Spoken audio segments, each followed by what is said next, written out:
Welcome back to the podcast, everyone. Grab a cup of coffee, settle in, maybe take a long drive, because today, we are going deep. We are going to unpack a story that is going to challenge the very foundation of how you make decisions. I want to start by asking you a question. What is the exact price of wisdom? If I walked up to you on the street today and offered to sell you a single sentence, just one sentence written on a scrap of paper, and I told you it would guarantee your wealth, protect your family, and secure your legacy, how much would you pay for it? Would you give me $10? $100? What if I asked for everything you had? Would you think I was a man-an, a scam artist, or a prophet? Today, we are exploring a forgotten masterpiece of Buddhist literature and moral philosophy. We are diving into the 1967 book by Hoc Non Vang, which translates to A Lesson Worth 1,000 Gold Pieces, written by the Venerable Thich Thien Hoa. This isn't just a fairy tale or an ancient myth, it is a profound psychological thriller, a political drama, and a mirror held up to the darkest, most arrogant parts of the human ego. To really understand the weight of this book, we have to start where the author starts, in the preface, which acts as the catalyst for the entire narrative. The year is 1967, the year of the goat. Vietnam is in the throes of immense historical turmoil, but inside the quiet walls of the Phu Khao Temple, the Venerable Thich Thien Hoa is dealing with a much more intimate, localized crisis. It's the Lunar New Year, a time of celebration, but the author stumbles upon a scene that deeply disturbs him. A group of young novice monks have secretly gotten their hands on some alcohol. They've consumed it, and now they are violently ill, vomiting, stumbling around, and acting in ways that completely strip them of their monastic dignity. Now, Thich Thien Hoa doesn't just yell at them. He uses this shameful, pathetic scene as a masterclass in behavioral cause and effect. He sits these young men down and outlines 4 devastating consequences of their impulsive choice. First, he points out the loss of status. By breaking their precepts, they aren't monks anymore in that moment. They have reduced themselves to what he calls bald-headed laymen. Second, the loss of dignity. Drunkenness has physically and morally crippled their posture. They look foolish. Third, the social reproach. Their actions bring profound sadness to their parents who offered them to the temple, shame to their teachers, and disrespect from the community that looks up to them. And finally, the physical and financial risk. They have wasted resources and poisoned their own bodies. Why does this matter? Because Thich Thien Hoa distills this entire disappointing event into a single, razor-sharp maxim. The thesis that will drive the rest of our journey today. Before doing anything, consider its consequences carefully. It sounds so simple, right? Almost too simple. But the author realizes that human beings, regardless of age, are incredibly forgetful. We know we shouldn't act impulsively, yet we do it every single day. We send the angry email, we make the bad investment, we betray the trust of a loved one for a moment of fleeting pleasure. So, to create a practical compass for his students and the world, Thich Thien Hoa decides to compile an ancient story. A narrative vehicle to prove just how heavy that simple sentence really is. And that brings us to the ancient kingdom of Nhukchi. Picture this place. It's located somewhere in the rugged, mystical terrain of Xinjiang, nestled right between the ancient empires of China and India. This isn't some backwater village, it's a prosperous, culturally advanced nation with a bustling capital city carved right into the side of a mountain. The markets are overflowing with silk, spices, and precious metals. People are trading, haggling, surviving, and thriving. And into this chaotic, vibrant marketplace walks an old man. He's about 70 years old, but he doesn't walk like an ordinary elder. The text describes him as having a divine, almost immortal aura. He has flowing white hair, piercing blue eyes, and wears dignified, immaculate attire. In his hand, he carries a staff, and tied to that staff is a small, purple silk bag. He stands in the middle of the marketplace and begins his sales pitch. He isn't selling spices or jade. He is offering to sell a lesson worth 1,000 gold pieces. He boldly proclaims that whoever buys this lesson will hold the key to untold wealth, a successful marriage, academic brilliance, and immense moral merit. Naturally, the marketplace reacts the way any modern Twitter thread or comment section would react today. They test him. He faces 3 distinct philosophical encounters that represent the varying levels of human ignorance. First, a curious woman approaches him. She asks the price, and when he says 1,000 gold pieces, she scoffs. She laughs in his face. The old man doesn't try to persuade her. He simply dismisses her, telling her to take her small change and go buy some candy. He recognizes instantly that she lacks the vision to understand true value. She is bound by the superficial. Next comes the drunk skeptic, a cynical young man who thinks he's smarter than everyone else. He mocks the old man, asking the classic skeptical question: "If your lesson is so valuable, why aren't you a rich official? Why are you standing in the dirt with us?" The old man's response is absolutely chilling and beautiful. He explains that he has already used the lesson to achieve the only thing he truly desires: the freedom to choose not to want. Let that sink in. True power isn't having everything, it is the absolute sovereignty over your own desires. He tells the young man that he exists now solely to pass this wisdom on to someone who is ready for it. But the third encounter is where things get physical. A marketplace thug, a bully who controls the local turf, decides he's had enough of this old man trespassing on his territory. He steps up to physically assault the elder. But the old man is not a frail beggar. In a blinding display of martial arts mastery, he uses his staff to effortlessly subdue the thug, dropping him to the dirt. This is a crucial moment in the story. It proves that the old man is a figure of immense discipline and hidden power. He warns the crowd that he prepared his body physically specifically to protect the truth he carries. Wisdom without the strength to defend it is useless. He is a peaceful warrior, a bodhisattva figure who carries profound truth but is fully capable of navigating the violence of the world. Just as the dust settles from this fight, the atmosphere shifts. The crowd parts, dropping to their knees. King Quiet is returning from a hunt. He is the absolute monarch, a man bored by the flat, predictable, yes-man culture of his royal life. While everyone else cowers, the old man remains standing dead center in the path of the royal procession, shouting his outrageous price. The king is intrigued. He sees this old man not necessarily as a sage, but as entertainment, a challenging prey to break up the monotony of his day. What follows is a fascinating negotiation that explores the psychology of perceived value. The king asks about the lesson. The king's general, acting as the voice of conventional logic, tells the king the price is insane, a total scam. But the old man counters with a brilliant psychological insight. He tells the king that if he gave this wisdom away for free, or for a few copper coins, it would be treated as cheap trash. There is a Vietnamese proverb he leans on: "Qua ri la qua hoi," meaning cheap things stink. By pricing it at 1,000 gold pieces, the old man ensures that whoever buys it will feel the financial pain of the purchase, and therefore they will cherish it, remember it, and actually apply it. Furthermore, the old man claims that with this lesson, the king could build 10 more kingdoms. The king is tempted, but he hesitates. He demands to see the lesson first. And here, the old man draws a hard boundary. He refuses. He demands the gold first. He looks the most powerful man in the kingdom in the eye and says, "If you don't trust me, why should I trust you?" Kings often say one thing and do another, leading to national ruin. It is an incredibly audacious move.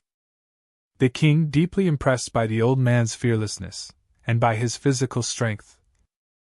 As the old man eventually lifts the massive chest of 1,000 gold pieces onto his own shoulder, agrees to the transaction. The king takes the purple silk bag. Now, let's pivot to the aftermath, because this is where the human ego takes center stage. It's 3 a.m. in the royal palace. King. Quiet is alone. He has waited until the dead of night to open the bag for two very strategic reasons: if it truly is a magical spell or a secret weapon. He wants it all to himself. But more importantly, if he has just been scammed out of a fortune by a street vagrant, he wants to hide his monumental stupidity from his court. He unties the silk, reaches inside, and pulls out a single piece of yellow paper. On it is written one sentence: "Before doing anything, consider its consequences carefully." The king's reaction is not enlightenment. It is explosive, blinding fury. He feels humiliated. He looks at this sentence, and calls it a child's proverb, something a peasant mother tells her toddler. He just spent the equivalent of a national treasury on common sense. But why is he really mad? It's not just about the money, it's a massive conflict of ego. King. Quiet believes that as the absolute monarch, the Son of Heaven, he is immune to the laws of cause and effect. He believes he doesn't need to consider consequences because his word is the consequence. Whatever he does becomes the law. This is the ultimate trap of power, whether you are an ancient king or a modern CEO. When you believe you are untouchable, wisdom feels like an insult. He wants to tear the paper to shreds, but a dark, vindictive thought stops him. He decides to keep the paper as state evidence. He plans to use it to arrest the old man, execute him for fraud, and get his gold back. So, he locks the yellow paper inside a heavy marble safe in his chambers. He doesn't lock it up out of respect for its value. He locks it up to hide his shame. And this single act of ego sets off a chain reaction that almost destroys the entire nation. Because the king is so embarrassed, so desperate to cover up his foolish purchase, he begins acting erratically. He ends up falsely accusing and executing his top military commander, Marshal de Dock, simply to tie up loose ends and project an aura of absolute, unquestionable authority. This execution is the domino that falls and triggers chunk 2 of our story, the rebellion. Word of the marshal's execution reaches the border, where the marshal's eldest son, Tan Bao, is stationed with elite troops. Imagine the grief, the shock, and the immediate terrifying realization that hits Tan Bao. If the king just murdered his loyal father on fake treason charges, Tan Bao knows he is next. Driven strictly by self-preservation, Tan Bao makes a fateful decision. He sends a secret letter to the neighboring kingdom of Kui Lam, begging for military aid to help him survive. And then he turns his own elite border troops around and marches on his own capital to demand justice. But watch how the human heart corrupts. As Tan Bao marches, he sees the weakness of the king's forces. He sees the cowardice of the royal court. And his intent transforms. What started as a desperate plea for self-defense mutates into ruthless ambition. He realizes he doesn't just want justice, he wants the throne. The capital falls into absolute chaos. Famine and disease run rampant as the siege takes hold. King. Quiet, realizing that his impulsive execution of the marshal has left him utterly defenseless, tries to bribe Tan Bao with peace offerings. But it's too late. The king and his royal family are forced to flee like rats through a secret underground tunnel. Escaping to the south to seek refuge with the loyal General Hong Tsai, Tan Bao takes the throne. He walks into the palace as a conqueror, looting the royal chambers. He spots the king's heavy marble safe. Assuming it holds the kingdom's greatest jewels, he smashes it open, only to find the piece of yellow paper. He reads the 1,000 gold lesson. Whatever you do, consider the consequences deeply beforehand. And what does Tan Bao do? He mocks it. He rips the paper into shreds, laughing at the exiled king for paying for such obvious, useless advice. Tan Bao arrogantly declares that life is unpredictable, that power is about action. And that thinking about consequences is a waste of mental energy. This is the illusion of practicality. Tan Bao thinks he is a pragmatist, a man of action, totally unaware that he is already caught in the jaws of his own disastrous choices. Because his consequence arrives almost immediately. Remember that letter he sent to the kingdom of Kui Lam? The Kui Lam army, led by a cunning old fox named General Tung Sun, marches into the capital. They claim they are there as allies to help Tan Bao secure his new throne, but it is a thinly veiled, de facto occupation. The author uses a brilliant Vietnamese metaphor here. Roc voi vi ma tu, which means, inviting the elephant home to trample the ancestors' graves. General Tung Sun uses Tan Bao's own plea for help as propaganda, posting it in every marketplace to justify why foreign troops are patrolling the streets. These foreign soldiers begin abusing the local citizens, looting, and asserting dominance. Tan Bao is completely paralyzed.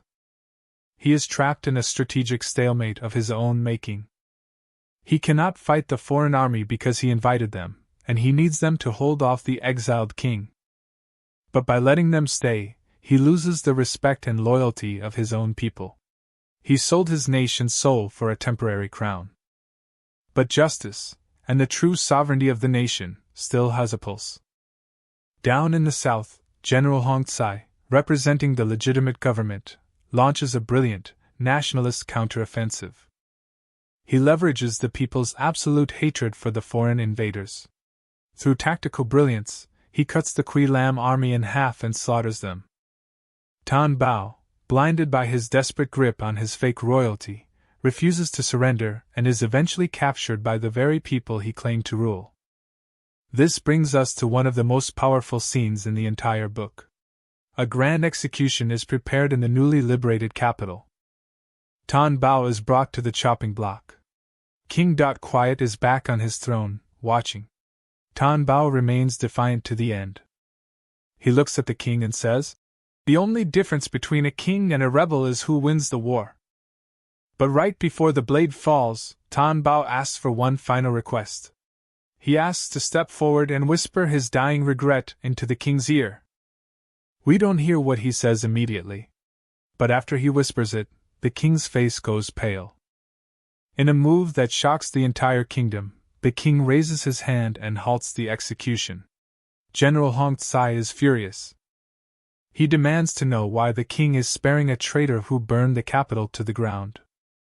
In the privacy of the royal chambers, the king confesses the secret truth to his general. He reveals what Tan Bao whispered. Tan Bao said that while he was sitting on the stolen throne, surrounded by a foreign army he couldn't control, he realized the ultimate tragedy of his life. He regretted, with every fiber of his being, that he did not follow the 1,000 gold lesson. He told the king, "If I had just considered the consequences of inviting a foreign enemy into our homeland, I would have fought them instead. I would have restored you to the throne myself, and I would have gone down in history as the greatest hero of the nation. Instead, I am a traitor about to lose my head." Hearing this, King Quiet experiences a profound, shattering epiphany. He looks in the mirror of Tan Bao's regret and sees his own reflection. He realizes his own massive hypocrisy. He confesses to General Hong Tsai that the entire civil war, the famine, the death of the soldiers, all of it was his fault. He admits that he murdered the marshal not for treason, but to cover up his own embarrassment over buying the old man's lesson. The leader takes absolute accountability. But recognizing a mistake isn't enough. General Hong Tsai, being a wise military strategist, understands human psychology. He tells the king that human nature is inherently forgetful. We can have a breakthrough moment today, and by next week, our ego takes over again. Morality and wisdom require constant, inescapable environmental reinforcement. So, the king issues a monumental decree. He orders that the phrase, "Consider the consequences before acting," be carved, painted, engraved, and embroidered onto literally everything in the palace. It is carved into the marble pillars, painted on the silk screens, stitched into the royal robes, and etched into the bottom of every single teacup and rice bowl. Everywhere anyone looks, the lesson is staring back at them. The king then holds a massive public ceremony, confessing his sins to the nation, pardoning Tan Bao, and vowing to rule his life and his kingdom by this single truth. You would think the story ends there. A beautiful happily ever after where everyone learns their lesson. But the venerable Thich Thien Hoa is too smart for that. He knows that wisdom is not a one-time achievement, it is a continuous, grueling test. And the test never stops. This brings us to the thrilling third chunk of our narrative, where the lesson is tested against the darkest, most intimate human desires, greed, lust, and guilt. The story shifts perspective to the royal physician, a man named Tai Hoa. The king of the defeated Quy Lam army, still bitter from his loss, decides that if he can't win on the battlefield, he will win through assassination. He manages to contact physician Tai Hoa and offers him a bribe that is almost impossible to refuse, a beautiful royal princess for his wife, and half of a kingdom to rule, if Tai Hoa will simply slip a deadly poison into King Quiet's daily medicine. The king is currently ill, making it the perfect opportunity. We leave Tai Hoa in a moment of agonizing conflict, standing alone in his laboratory, his hands trembling, holding a vial of potent toxin over the king's steaming medicine bowl. The lesson is carved on the very bowl he is holding. Will he consider the consequences? Or will greed win? But the true psychological horror of this section belongs to a woman named Hong Hoa. She is a secondary consort to the king. Once upon a time, she was a beloved beauty, the center of the king's attention. But as kings often do, he grew bored of her and moved on to newer, younger favorites. Hong Hoa was left in the cold, isolated in the massive, lonely palace. During the chaos of the rebellion, when the royal family was in exile, she found comfort in the arms of a powerful military man, General Lai Ba. It was a forbidden, treasonous affair, and it resulted in an illicit pregnancy.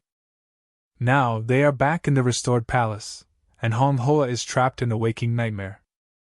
Because the king has carved the 1,000 gold lesson into every square inch of the palace, Hong Hoa cannot escape it. To a righteous person, the lesson is a guide. But to a guilty person, the lesson is a relentless, terrifying condemnation. Before doing anything, consider its consequences. For Hong Hoa, her consequence isn't abstract, it is a physical reality growing inside her womb. The fear of discovery, the fear of execution, drives her into a feverish, clinical delirium. The author's description of her psychological collapse is masterful. In her madness, Hong Hoa begins to hallucinate. She looks at the walls, the vases, the bowls, and the words consequence, how quoi in Vietnamese, literally leap off the objects. She sees the letters twisting, dancing, and mocking her. She feels as though the furniture itself has turned into a mob of taunting children, pointing at her belly, whispering about her treason. The environment, designed to be a moral compass, has become her torture chamber. In a fit of absolute terror and rage, she shatters the royal porcelain. She smashes the vases, the cups, anything that bears the inscription. This isn't just a panic attack, it is a profound, symbolic rejection of the king's law and the moral order of the universe. She is trying to destroy the truth because the truth is too painful to face.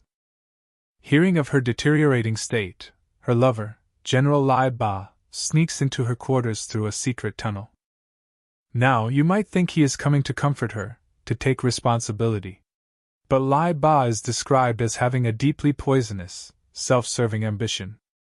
He doesn't care about Hong Ho's mental state, he cares about his own survival and his own lust for power. Lai Ba reveals a plot that is straight out of a Shakespearean tragedy. It turns out that another of the king's consorts is also pregnant, legitimately, with the king's child. Lai Ba tells Hong Hoa not to worry. He has a plan. When the time comes, he is going to arrange a baby swap. He will switch Hong Ho's illegitimate child with the other consort's royal newborn. Think about the audacity of this treason. Lai Ba isn't just trying to hide an affair. He is orchestrating a coup by bloodline. He wants to place his own biological child on the throne of the kingdom, completely subverting the royal lineage. To pull this off, he introduces a mysterious healer. a co-conspirator to keep Hong Hoa quiet and manage the dark logistics of the birth. The lesson, consider the consequences, is staring Lai Ba right in the face, but his ambition has made him completely blind to it. He believes he is clever enough to outsmart cause and effect itself. I want you to pause and really think about the architecture of this story so far. Look at how brilliantly Thich Thien Hoa has constructed this narrative. We started with a group of young monks getting drunk on a holiday, a small, almost pathetic failure of discipline. And from that tiny seed, the author has grown a massive, sprawling epic that exposes the exact same flaw in kings, generals, and consorts.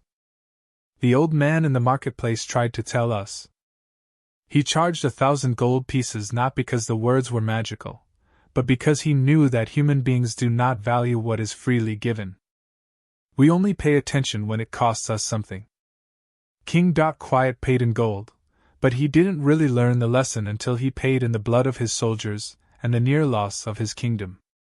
Tan Bao refused to learn the lesson and paid with his dignity, almost losing his head.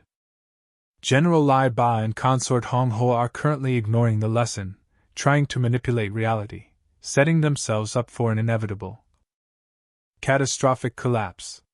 This story forces us to look in the mirror. How often are we King Quiet, thinking that our status or our bank account shields us from the consequences of our arrogance? How often are we Tan Bao, inviting toxic people or toxic habits into our lives to solve a short-term problem, only to realize we've invited the tiger into our home? How often are we Hong Hoa, running from our own guilt, trying to smash the mirrors that show us the truth of our own actions? The 1,000 gold lesson isn't just a historical artifact, it is an active, living psychological framework. Before doing anything, consider its consequences carefully. It requires us to slow down, to defeat the ego, and to realize that every choice we make is a stone dropped into a pond, and the ripples will eventually reach the shore. We are going to leave the kingdom of Nhakchi here for today, balanced on a razor's edge. A physician stands with poison over the king. A general plots to steal the royal bloodline. A consort descends into madness. The tension is unbearable, and the consequences are coming. Thank you for joining me on this deep dive into Bai Hak Nan Vang. Think about the choices you make today. Think about the ripples. Take a breath, and I'll see you in the next episode.